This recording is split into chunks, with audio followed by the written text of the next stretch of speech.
Dembo la famille, j'espère que vous allez bien. J'avais prévu de sortir une vidéo sur le procès de Dadis Camara, mais une affaire assez grave qui se passe actuellement en Mauritanie m'oblige à décaler pour parler de l'incident qui oppose Biram Da Abeid, le militant anti-esclavagiste et candidat malheureux aux élections présidentielles de 2019, contre une jeune militante de l'Organisation pour l'officialisation des langues nationales Olan. Bon, je vous résume l'affaire. Depuis des mois, une organisation pour l'officialisation des langues nationales a été mise sur pied par un certain nombre de jeunes militants mauritaniens pour lutter contre une loi qui rend l'arabe obligatoire et pour l'officialisation des langues nationales. Je résume. Et j'ai fait plusieurs vidéos sur la question. Si vous voulez voir ou revoir, c'est sur la page. Je pense que vous vous souvenez de la jeune femme qui avait été agressée à l'Assemblée nationale mauritanienne pour avoir exhorté les députés à réfléchir avant de voter une loi qui nuit à l'avenir de la Mauritanie et de sa jeunesse. C'est cette organisation. Le 30 septembre, Olan, organisation qui milite pour l'officialisation des langues autochtones de Mauritanie, a fait un sitting à la place de la Liberté. La symbolique du sitting était le grand silence. Du genre silence, on tue nos langues, avec un bandeau rouge sur la bouche et un cercueil pour symboliser la mort que la loi réserve aux langues nationales. Alors Biram Da Abeid, pour ceux qui ne savent pas, est Haratin et c'est le président de IRA, une organisation qui milite contre l'esclavage en Mauritanie. Mais Biram, c'est aussi un chef de parti politique RAG qui n'est pas reconnu et c'est un député du parti Sawab, un parti baassiste, raciste, qui prône l'arabisation du pays. C'est pas anodin que je le dise, vous allez le comprendre après, mais je vais faire une autre vidéo pour parler du parcours de Biram, de son rôle dans la communauté noire en Mauritanie. Avant le sitting, donc, les membres du bureau de IRA ont appelé le comité d'organisation de Olan pour prévenir que Biram va venir. Et Olan leur a répondu qu'il était le bienvenu et lui ont expliqué le principe de la journée, c'est-à-dire pas de discours, pas de parole, silence total. Quand il est arrivé à la manif, les organisateurs l'ont accueilli comme il faut et lui ont rappelé les consignes, c'est-à-dire pas de parole, pas de discours, et lui ont remis un bandeau rouge à mettre sur la bouche. Mais Biram a tenté une première fois de prendre la parole et les organisateurs lui ont rappelé le mot d'ordre. Pas de discours.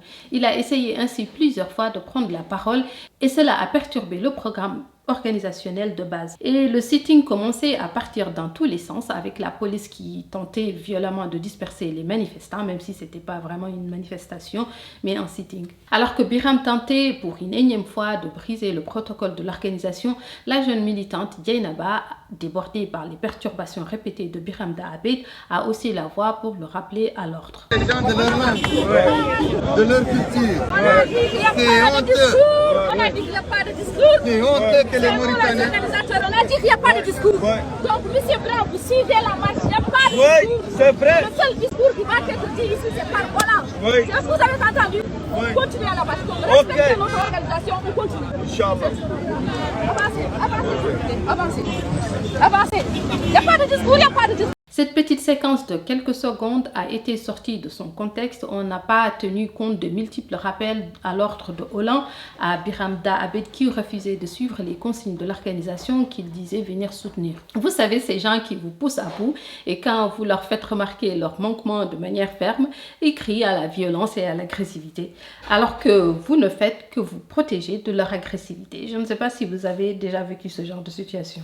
La première chose intelligente que le bureau IRA a fait est de vouloir profiter de cette vidéo pour faire passer Biram pour une victime parce qu'il est Haratin. Pour ceux qui ne savent pas, les Haratines sont des descendants d'esclaves ou encore esclavagisés des arabo-berbères. Les Haratines sont culturellement et linguistiquement classés comme arabes en Mauritanie, donc Biram est considéré comme arabe et parle arabe pour faire court. Le bureau de IRA a sorti un article pour dire que c'est du racisme domestique. Je ne sais pas ce que ça veut dire, laissez-moi en dehors de ça. La vice-présidente de IRA, Kadiataba aussi, s'est fendue d'une vidéo larmoyante et ce qui est intéressant, c'est qu'elle laisse entendre que Biram n'est pas venu spontanément au sitting ce jour-là pour soutenir la lutte des langues nationales, mais que des jeunes noirs lui ont demandé d'aller soutenir Olan. Biram n'a jamais été porteur de la question des langues, même s'il en a parlé ça et là. Je vous ai dit que Biram est député et qui, pour ça, il s'est allié à un parti raciste. Mais figurez-vous que Biram n'a même pas été à l'Assemblée nationale le jour du vote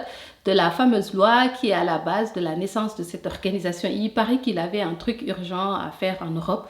On voit combien cette question le préoccupe. Certains de ses partisans ont même dit qu'il avait autre chose à faire de plus important que d'aller voter contre cette loi en sachant que le parti au pouvoir avait la majorité.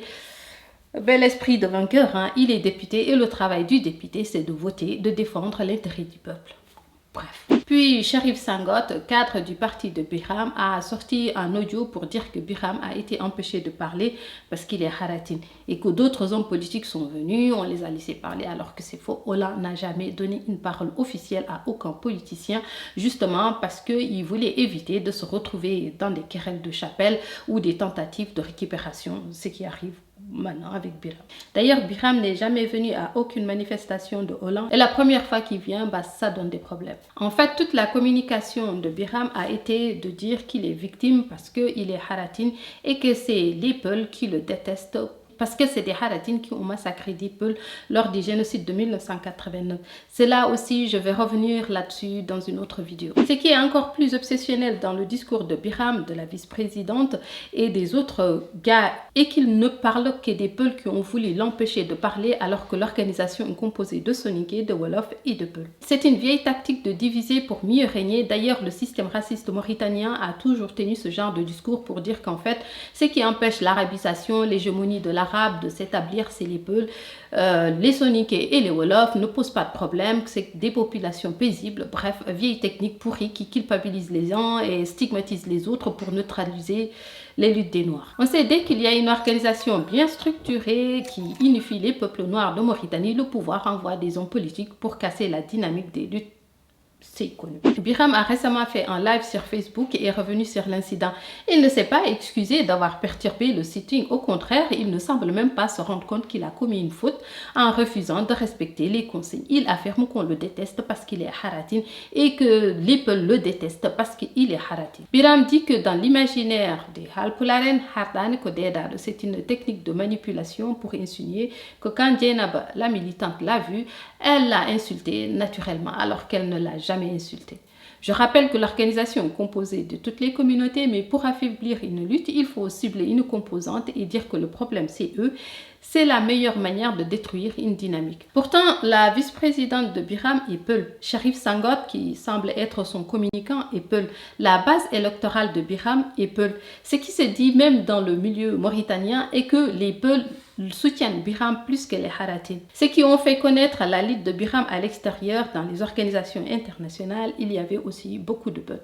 Quelle gratitude, monsieur Biram. Après la sortie de Biram, de sa vice-présidente et les membres de son bureau qui soutenaient que la jeune militante a manqué de respect à Biram, qu'on l'a discriminée et que Biram insinue même que dans l'inconscient collectif des Peuls à Hardan Kodedad, c'est le feu vert donné à la meute de trolls qui se sont acharnés sur la jeune militante. Ils ont d'abord fait des publications dénigrantes, mensongères sur Facebook.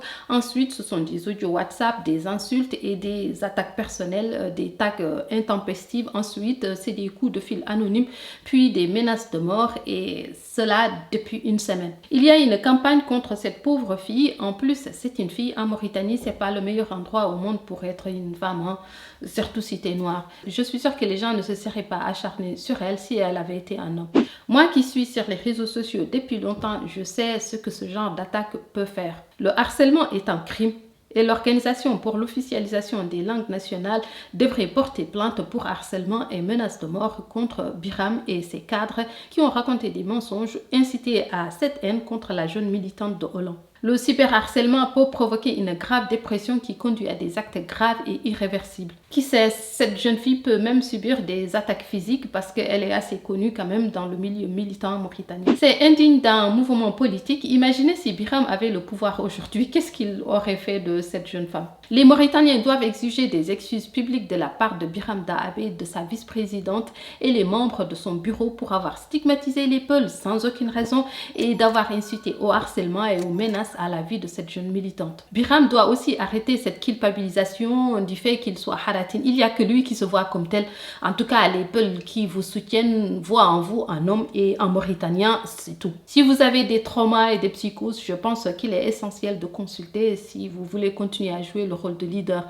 Vous êtes en train de scier la branche sur laquelle vous êtes assis. Voilà, pour soutenir la jeune militante, mettez sa photo en profil et exigez que Biram Dahabé présente des excuses publiques Partagez, likez, commentez et on parlera de Dadis Camara tout bientôt. Et je m'excuse encore du décalage.